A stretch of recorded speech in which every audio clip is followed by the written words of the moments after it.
পশ্চিম আফ্রিকার দেশ নাইজার দরিদ্র দেশ হিসেবে পরিচিত নাইজারে সন্ত্রাসীদের পরপর হামলায় এবার নিহত হয়েছেন অন্তত ৩৯ জন। নিহতদের মধ্যে নারী ও শিশুও রয়েছেন। দেশটির সংঘাতপীড়িত পশ্চিমাঞ্চলে সন্ত্রাসীদের পৃথক হামলায় প্রাণ হারান তারা। সোমবার ১৬ ডিসেম্বর এক প্রতিবেদনে এই তথ্য জানিয়েছে বার্তা সংস্থা রয়টার্স। প্রতিবেদনে বলা হয়েছে, সাম্প্রতিক দিনগুলোতে সন্দেহভাজন সন্ত্রাসীরা পশ্চিম নাইজারে সংঘাত বিধ্বস্ত সীমান্তে দুটি পৃথক হামলায় নারী ও শিশুসহ ৩৯ জন বেসামরিক নাগরিককে হত্যা করেছে বলে রোববার দেশটির প্রতিরক্ষা মন্ত্রণালয় জানিয়েছে। হামলাকারীরা কোকোরাও এবং লিবেরিতে হামলা করে এবং এতেই প্রাণহানির এই ঘটনা ঘটে। তবে সন্ত্রাসীদের এই হামলা ও প্রাণহানির ঘটনা ঠিক কবে ঘটেছে সে সম্পর্কে বিশদ বিবরণ দেয়নি প্রতিরক্ষা মন্ত্রণালয়।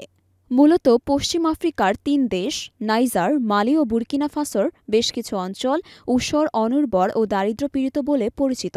এসব এলাকায় গত কয়েক বছর ধরে জঙ্গি গোষ্ঠীসহ বিভিন্ন সশস্ত্র গ্রুপের তৎপরতা বাড়ছে। এছাড়া নাইজারের দুই প্রতিবেশী দেশ মালি ও বুর্কিনা ফাসোর সীমান্ত এলাকা সাম্প্রতিক বছরগুলোতে জঙ্গি গোষ্ঠী ইসলামিক স্টেট এবং আল কায়দাপন্থী সশস্ত্র সন্ত্রাসীদের সঙ্গে সরকারি বাহিনীর সংঘর্ষের প্রাণকেন্দ্রে পরিণত হয়েছে। নাইজারে আল কায়দা ও ইসলামিক স্টেটের তৎপরতাও আছে। গত কয়েক বছর ধরে সেনাবাহিনীর সঙ্গে সংঘাত চলছে তাদের। এই সংঘাতে ইতোমধ্যে প্রাণ গেছে কয়েক হাজার বেসামরিক মানুষের। বাস্তুচ্যুত হয়েছেন কয়েক লাখ মানুষ।